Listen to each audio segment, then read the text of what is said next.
The Nirmal Kaya physiotherapy rehabilitation centre Patna Rajendra Nagar. Viewers, कई बार video के माध्यम से आपके पास मैं फिजियोथेरेपी के चिकित्सा को उसके इम्पोर्टेंस को लेकर के बार बार आया हूं। जैसा कि मैंने कई बार भी कहा, पहले भी कहा कि आज की तारीख में फिजियोथेरेपी एक बहुत अहम चिकित्सा है, मगर इसकी अभी उतनी अवेयरनेस नहीं है। आप कोई भी चिकित्साएं पद्धति ले सकते हैं, सारी चिकित्साएं पद्धति ही अच्छी है, सबके अपने अच्छे रिजल्ट हैं, मगर फिजियोथेरेपी भी एक मॉडर्न चिकित्सा या कह सकते हैं आज की तारीख में इसका बहुत इंपॉर्टेंस है। चाहे वो स्पोर्ट्स का फील्ड हो या नॉर्मल फील्ड हो या क्लिनिकल फील्ड हो, उसमें आजकल फिजियोथेरेपी चिकित्सा का एक बहुत ही इंपॉर्टेंस है।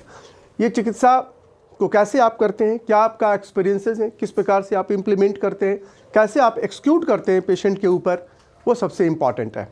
मैंने जैसे कई बार बताया कि मैं जिस वीडियो से माध्यम से सिर्फ अपने एक्सपीरियंसेस शेयर करते हैं, आपको अच्छा लगता है आप फॉलो कर सकते हैं, आपको नहीं अच्छा लगता है तो आप फॉलो नहीं कर सकते हैं, आप अपना एक्सपीरियंस को भी एक्सक्यूट कर सकते हैं।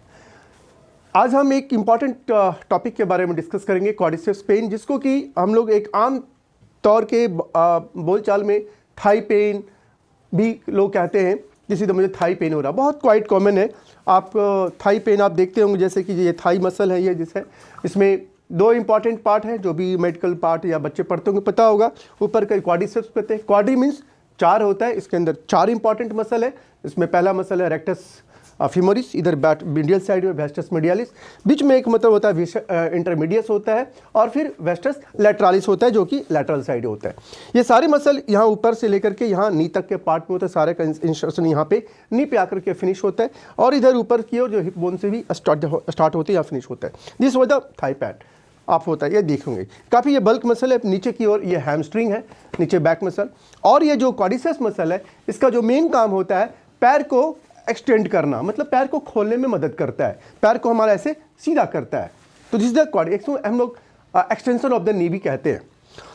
जनरली कोई भी ट्रॉमा, कोई भी एक्सीडेंट, कोई भी फ्रैक्चर्स, कोई अंदर में इम्प्लांट लग जाता है, कोई भी पैर का ट्विस्टिंग हो जाता है, किसी प्रकार का यहाँ पे हैमरिंग हो जाता है, कोई फॉल इंजरी हो जाता है, कोई आदमी टकरा जाता है, रोड ट्रैफिक एक्सीडेंट हो जाता है, एथलेटिक्स में जो रनर होते हैं, जो हाई जंप करते हैं, जो लॉन्ग जंप करते हैं या वॉलीबॉल खेलते हैं, तरह प्रकार के जो भी स्पोर्ट्स इवेंट्स होते हैं, फुटबॉलर होते हैं, उनको ये कंप्लेन काफ़ी मिलेगा कि वो सर मेरे को थाई पेन हो रहा है या मेरे को ऊपर में मसल में पेन हो रहा है। ये बहुत ही आजकल कॉमन हो गया है, खास करके ओल्ड एज के पेशेंट में। जब बोन हमारा ऑस्टियोपोरोटिक हो जाता है, उसमें बोन काफ़ी वीक हो जाते हैं, या पैरालिसिस के पेशेंट में जिसको कि पोलियोमाइलिटिस है या पोलियो है, या पैरालिसिस में जैसे कि सीवीएस वस्कुलर एक्सीडेंट्स हैं, या अदर प्रकार के बहुत प्रकार के पैरालिसिस होते हैं, उसमें पैरापीजिया है, दोनों पैर ही पैरालाइज हो जाते हैं। ऐसे और प्रकार के हेमीपीजिया है, आधा बॉडी पैरालाइज हो जाता है। उसमें पेशेंट जो कंप्लेन करता है, there are so many miscellaneous मतलब कंप्लेन आते हैं। उसमें एक कंप्लेन ये भी आता है, सर मुझे बहुत तकलीफ़ होती है थाई पेन में, और ये पेन लगातार बना रहता है। तो मैंने बताया कि so many medicine are there, of course analgesics, anti inflammatories, ointments, while so many are there in the market, you can use it as your convenient. मगर हमारी ये फिजियोथेरेपी की बात करें, कभी कभी ये जो पेन का जो मेन जो कारण होता है, ये हमारे जो नोटिस किया है, जो हमारा अपना एक्सपीरियंसेस है, वो इस मसल का वीक होने से हो जाता है। क्योंकि जब भी कोई paralysis, fracture, twisting, post operation conditions, ऐसे तमाम जो कंडीशंस होते हैं, तो ये जो मसल का जो एक टोन होता है, जितने भी हम लोग हेल्दी आदमी हैं सभी का अपना एक मसल टोन है। जैसे कि एक रबर होता है, रबर का एक टोन होता है, रबर को बहुत ज़्यादा हम खींच पुल कर देते हैं तो उसका टोनअप ख़त्म हो जाता है। सेम थिंग्स हमारा जो ये मसल्स हैं, इसका अपना एक देखिए नॉर्मल टोन है। हाँ, इनमें उठाइए, पैर को उठाइए ऊपर, पैर उठाइए ऊपर, आप सीधा नहीं, ऐसे ऊपर उठाएं, उठाएं ऊपर, इसमें देखिए पावर लगा रहे हैं, उठाइए ऊपर, उसी प्रकार से ऐसे कीजिए बाहर। तो ये पेशेंट नॉर्मल है, इसलिए कोई इसको परेशानी नहीं हो रही है। मगर कोई फ्रैक्चर, ट्रॉमा, एक्सीडेंट्स, कोई भी चीज़ इस प्रकार का होता है, तो इस कंडीशन में जो मसल्स जो है ये काफ़ी वीक होते हैं, और एक बार जब मसल का टोन वीक होता है तो पेशेंट एक complain pain, long lasting pain complain करता है। और ये पेन कभी कभी ऐसा देखा गया है कि बहुत लंबा मेडिसिन लेने के बावजूद भी सबसाइड नहीं होता है, क्योंकि जो मेडिसिन है ऑफ कोर्स पेन को, इन्फ्लेमेशन को तो कम कर देता है, मगर मसल टोन को ऊपर लाने में उतना मदद नहीं कर पाता है। तो मैं ये कहना चाहता हूँ एज ए माई एक्सपीरियंसेस कि ऑफकोर्स आप मेडिसिन लें, जो भी है डॉक्टर्स देते हैं, जो भी सर्जन देते हैं आप ज़रूर लें, मगर आप एक निकटतम फिजियोथेरापिस्ट के पास जाकर के इसके ऊपर फिजियोथेरापी कराएं। अब फिजियोथेरापी क्या कराएं, there are so many things are there. आप इस पे इसके मसल्स को, टोन को ऊपर उठाने के लिए एक बार आप इसको असेसमेंट करें कि कितना लेवल मसल इसका टोन गया है। यदि मसल में बहुत कोई टाइटनेस है, बहुत सारा कॉन्ट्रैक्चर है, मसल एकदम हार्ड हो गया है, तो उसको थोड़ा सॉफ्ट करने की कोशिश करें। इसमें आप सॉफ्ट टिश्यू मैनिपुलेशंस फिजियोथेरापी अपने हाथों से भी करते हैं, जिसमें कई प्रकार का मैनुअल जो मसाज होता है, पाम की ओर से भी जब टाइटनेस यदि हो जाती है तो नीचे से ऐसे ऊपर की ओर ऐसे प्रेस करते हुए आते हैं, और कई बार समटाइम अंदर में कुछ sometime fracture and other so many complication के कारण कुछ मेजर्स टाइटनेस वगैरह आ जाता है, तो आप मैनुअल सहारा भी ले सकते हैं। और समटाइम्स आप इसके थ्रू भी यहाँ पे कोई ऑयल लगा दीजिए, यहाँ पे कुछ ऑयल, क्रीम, ऑइंटमेंट यहाँ पे लगा दीजिए थाई के ऊपर, और जेंटली इसको ऐसे ऐसे करते हुए मसाज की ओर आप जा सकते हैं। It is very very useful.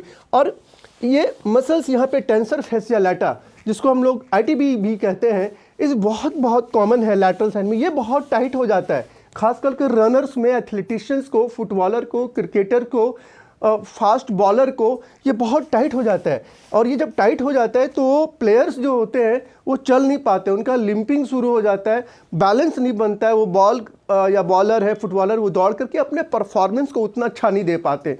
तो फिजियोथेरापिस्ट का काम होता है कि आप मसल्स को देखिए, उसके इन्फ्लेमेशन, टाइटनेस, फाइब्रोसिस, ये सब को देखें, आप अच्छे से चेक करें, और यदि जो ITB जो टाइटनेस है तो उसको भी आप रिलीज़ करें। तो ये रिलीज़ करना बहुत ज़रूरी है। कई बार ये मेडिसिन से नहीं रिलीज़ हो पाता है, वहाँ पे मैनुअल थेरेपिस्ट बहुत ज़रूरी है। तो यहाँ पे आप कोई भी क्रीम, ऑइंटमेंट लगा करके आप ये एल्बो का पेशेंट को साइड लाइन कीजिए, ऐसे थोड़ा सा साइड लाइन कराएंगे, थोड़ा सा हल्का सा पैर को ऐसे जस्ट हल्का सा करेंगे बेंड, और आप एक डायरेक्शन में करें, ऐसे ऐसे रगड़ने से यहाँ पे इन्फ्लेमेशन बढ़ जाता है। तो don't rub it like that, ऐसा ऐसे रब करने से पेन और इन्फ्लेमेशन इंक्रीज कर जाता है। तो गो फॉर द यूनिडायरेक्शनल। जनरली आप ऊपर से नीचे भी जा सकते हैं, या नीचे से ऊपर जाने से मुझे ऐसा लगता है ज़्यादा बेटर है, क्योंकि यहाँ से ला करके फ्लूइड अंदर में यहाँ पे रिटेंशन करने में ईजी होता है। But as for the comfortable, go for the unidirectional. आपको जो कंफर्ट पेशेंट के हिसाब से होता है, तो गो slowly for the deep pressure देते हुए आप ऐसे नीचे की ओर जाएं। ग्लूटियस मसल, जो ग्लूट मसल है, चूँकि यहाँ पे साथ में अटैच होता है, तो आप इसको भी थोड़ा सा मोबिलाइज करते हुए, ऐसे करते हुए नीचे की ओर जाएं।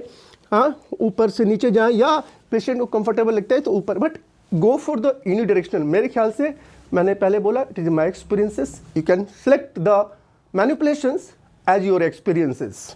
एंड देन मैनिपुलेशन के बाद में आप जो ट्रिगर पॉइंट्स हैं, जो भी आपको दिखाई देता है कहीं कहीं क्वाड्रिसेप्स का कोई पार्ट काफ़ी ज़्यादा हार्ड हो जाता है, sometime upper part, sometime this part, तो आप अपने थंब से थोड़ा सा उस पार्ट को पाल्पेट करें, डायग्नोज देख करें कि देखिए कहाँ पे ज़्यादा हार्डनेस है।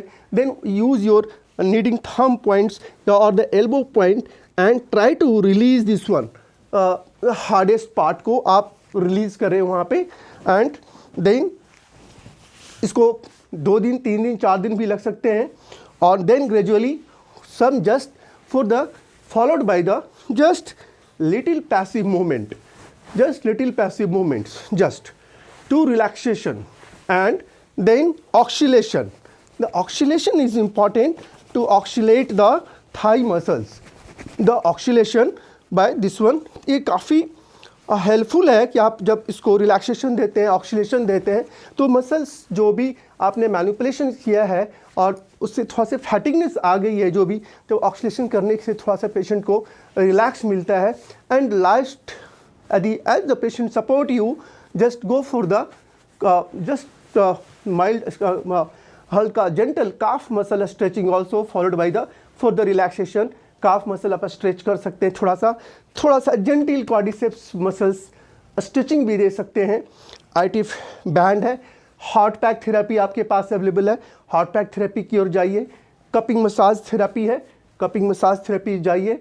And then any sort of oil, ointment, इसका इस्तेमाल करके, उसको मैनिपुलेशंस करके, उसको रिलीज़ करके पेशेंट को आप या प्लेयर्स को आप काफ़ी हद तक करते हैं। देन यदि मसल टोन वीक है, then go for the strengthening exercises, strengthening by the static quadricep exercises, weight back training exercises. Lateral muscles, medial muscles weak है, लैटरल मसल्स वीक है, फ्रंट मसल्स वीक है, इसको आप assess कर लें and strengthening करें, उसको रिहैब ट्रेनिंग करें। ट्यूब से, थायरा बैंड से, थायरा ट्यूब से पेशेंट को या प्लेयर्स को आप टीच करें, वो घर पे भी करें, follow up by the clinics and then assessment by the progress as the patients and players. जो भी आता है इंटरेक्ट करके उसको आप एक बेटर रिजल्ट की ओर दे सकते हैं। This is the quadricep strengths, एक जनरल इंफॉर्मेशन, और ये काफ़ी लंबा भी हो सकता है, बट टाइम इतना नहीं है कि मैं बहुत डिटेल में जाऊँ। मैंने एक शॉर्ट ब्रीफ आपको एक बताया है, एक माइल्ड इन्फॉर्मेशन है ये। जैसे क्वाड्रिसेप स्ट्रेन के नाम से भी जानते हैं इसको, हम लोग थाई पेन के भी नाम से जानते हैं, आमतौर के बातचीत में कहते हैं। एंड आप अपना एक्सपीरियंस का इस्तेमाल करें, इसे मैं शेयर अगले वीडियो में और कुछ डिटेल में हम जाने का कोशिश करेंगे। यदि आपको ये हमारा वीडियो आपको अच्छा लगता है क्वाड्रिसेप्स और थाई पेन के बारे में, इसको लाइक करें, शेयर करें औरों को भी, ताकि ये मालूम चले फिजियोथेरेपी का क्या इंपॉर्टेंस है। Thank you for watching this videos.